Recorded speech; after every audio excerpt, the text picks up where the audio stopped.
देखिए, कार्तिक पूर्णिमा पर दान का विशेष महत्व है। वो हम आपको आगे बताएंगे कि किस ग्रह के लिए आप क्या दान करें जिससे उस ग्रह की बाधा दूर हो जाए। लेकिन उसके पहले ये जानते हैं कि कार्तिक पूर्णिमा का महत्व क्या है। कार्तिक महीने की पूर्णिमा को कार्तिक पूर्णिमा कहा जाता है और कृत्तिका नक्षत्र अगर इस पूर्णिमा पर पड़ जाए तो ये पूर्णिमा संपूर्ण हो जाती है। इस पूर्णिमा का शैव संप्रदाय में यानी भगवान शिव के मानने वालों में और वैष्णव संप्रदाय में भगवान विष्णु के मानने वालों में, दोनों ही संप्रदायों में बराबर महत्व है। इस दिन भगवान शिव ने त्रिपुरासुर नामक राक्षस का वध किया था और भगवान विष्णु ने मत्स्य अवतार ग्रहण किया था। इसीलिए भगवान शिव ने चूंकि त्रिपुरासुर का वध किया था, इसीलिए इसे शैव संप्रदाय में त्रिपुरी पूर्णिमा भी कहते हैं। इसी दिन गुरु नानक देव जी महाराज का प्राकट्य हुआ था, जन्म हुआ था। इसीलिए इसको प्रकाश पर्व और गुरु पर्व के रूप में भी मनाया जाता है। इस दिन पवित्र नदियों में स्नान करने का और दीप दान करने का विशेष महत्व है। कार्तिक पूर्णिमा पर आप पवित्र नदी में स्नान करें। मंदिरों में या नदियों के किनारे, घाट पर अगर आप दीप दान करें तो इस दीप दान का विशेष महत्व बताया गया है। कार्तिक पूर्णिमा पर ग्रहों के लिए या अपनी आवश्यकताओं के लिए भी दान किया जाता है और ये दान बड़ा महत्वपूर्ण होता है। इस दिन दान करने से ग्रहों की समस्या को निश्चित रूप से दूर किया जा सकता है। और इस बार जो कार्तिक पूर्णिमा का संयोग है वो 27 नवंबर को है, यानी कार्तिक पूर्णिमा का हम पालन कर सकते हैं, व्रत रख सकते हैं, दान कर सकते हैं, मंदिरों में या नदियों के किनारे दीप दान भी कर सकते हैं और इसके प्रभाव हम सबके लिए बहुत शुभ होंगे। देखिए, पूर्णिमा तो वैसे किसी भी महीने की होगी, वो स्नान के लिए, दान के लिए महत्वपूर्ण मानी जाती है। लेकिन कार्तिक का महीना बड़ा पवित्र महीना है, बड़ा शुभ महीना है। और कार्तिक पूर्णिमा पर कृत्तिका नक्षत्र भी संयोग में आ गया तो ये और ज़्यादा पवित्र हो गया। अब इस दिन स्नान और दान कैसे करेंगे? प्रातःकाल स्नान करने के पहले संकल्प लेंगे कि मैं आज पूजा के लिए, उपासना के लिए स्नान करूंगा, दान करूंगा या करूंगी, ये संकल्प लेंगे। फिर नियम और तरीके से स्नान करें। अगर पवित्र नदी में नहा पाएं, गंगा में, यमुना में, नर्मदा में, सरयू में, पवित्र नदी में नहा पाएं तो बहुत अच्छा है। नहीं तो घर में सामान्य जल में थोड़ा सा गंगा जल मिला करके उससे स्नान करें, यानी नियम और तरीके से नहाएं। स्नान करने के बाद सूर्य भगवान को अर्घ दें। साफ वस्त्र या सफेद वस्त्र धारण करें और फिर मुख्यतः भगवान विष्णु के मंत्रों का जप होता है कार्तिक पूर्णिमा पर, या विष्णु सहस्त्र नाम का पाठ होता है, वो कर सकते हैं। मंत्र जप करने के बाद अपनी आवश्यकता अनुसार आप दान भी करेंगे।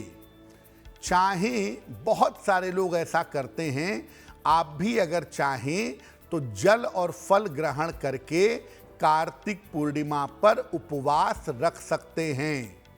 और अगर आप कार्तिक पूर्णिमा पर उपवास रखते हैं, उपवास रख करके साधना करते हैं, तपस्या करते हैं, दान करते हैं, तो इसके फल और इसके प्रभाव बहुत ही ज़्यादा शक्तिशाली होंगे। देखिए, आप अगर किसी भी ग्रह से परेशान हैं तो आप उस ग्रह के लिए पूर्णिमा पर दान कर सकते हैं। आप चाहें तो 9 के 9 ग्रहों के लिए भी आप अलग अलग दान कर सकते हैं। 9 ग्रहों के लिए क्या दान किया जाएगा जानते हैं? सूर्य देव के लिए आप किसी निर्धन व्यक्ति को गुड़ और गेहूं का दान करिएगा, बहुत अच्छा होगा। चंद्रमा के लिए जल का, मिश्री का या दूध का दान करिएगा। मंगल के लिए मसूर की दाल का दान करना अच्छा होगा। बुध के लिए हरी सब्जियों का या आंवले का दान करना अच्छा होगा।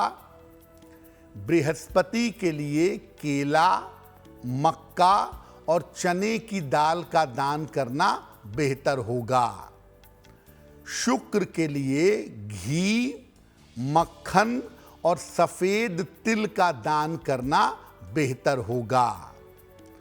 शनि के लिए काले तिल का और सरसों के तेल का दान करना अच्छा रहेगा।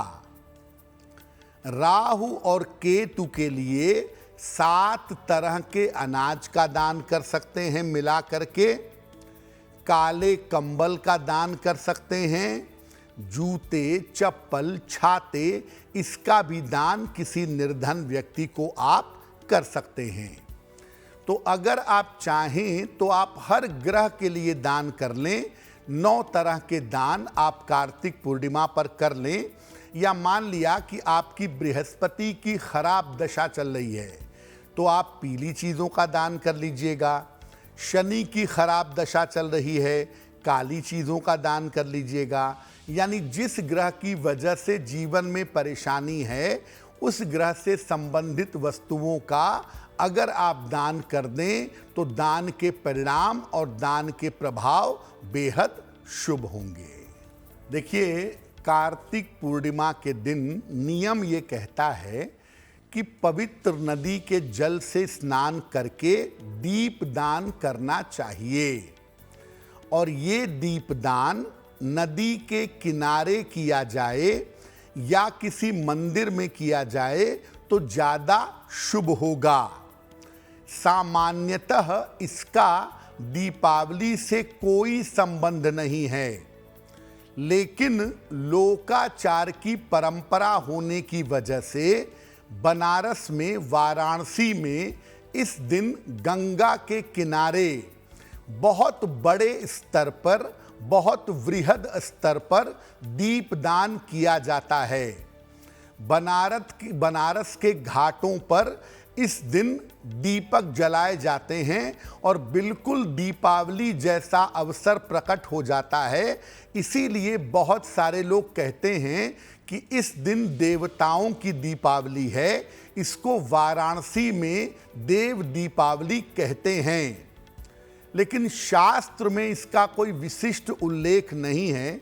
ये लोकाचार की परंपरा है।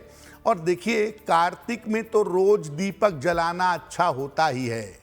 और अगर कार्तिक पूर्णिमा पर बहुत सारे लोग मिल करके कार्तिक के अंतिम दिन नदी के किनारे, घाट पर या मंदिरों में दीपक जलाते हैं तो ये काम बड़ा पवित्र है, बड़ा मंगल कार्य है। तो मैं तो बल्कि ये कहूँगा कि हर व्यक्ति को अपने घर के आसपास के मंदिर में इस दिन दीपक जलाना चाहिए। और अगर वाराणसी में देव दीपावली मनाई जा रही है तो ये एक बड़ा अद्भुत दृश्य होता है, बड़ा विहंगम दृश्य होता है। इसको देखना, इसको समझना, इस दिन पूजा उपासना करना बहुत फलदायी होता है। ऐसा आप कर सकते हैं। लेकिन आप ये बात जाने रहिए कि आप देव दीपावली मनाएं या ना मनाएं, लेकिन कार्तिक के अंतिम दिन, कार्तिक पूर्णिमा पर एक घी का दीपक अपने घर के बीच में जला दें और एक घी का दीपक नदी के किनारे या किसी मंदिर में जला दें। ये बड़ा शुभ होगा और आपके जीवन में इससे आनंद भी आएगा और इससे प्रसन्नता भी आएगी। देखिए, कार्तिक के महीने में 2-3 तरह के दान का महत्व है। एक महत्व है अनाज के दान का, तो आप अनाज का दान करिए कार्तिक पूर्णिमा पर। और दूसरा, गर्म और मोटे वस्त्रों का दान भी कार्तिक के महीने में किया जाता है। कंबल वगैरह का दान भी कार्तिक के महीने में करते हैं। तो आप ग्रहों के लिए दान न करना चाहें, केवल कल्याण के लिए, दूसरों की सहायता के लिए दान करना चाहें तो अनाज का, खासतौर से चावल, दाल, गेहूं आदि का दान करें और साथ में मोटे वस्त्रों का या कंबल का दान करें। तो ये दान करना आपके लिए सबसे ज्यादा सही होगा।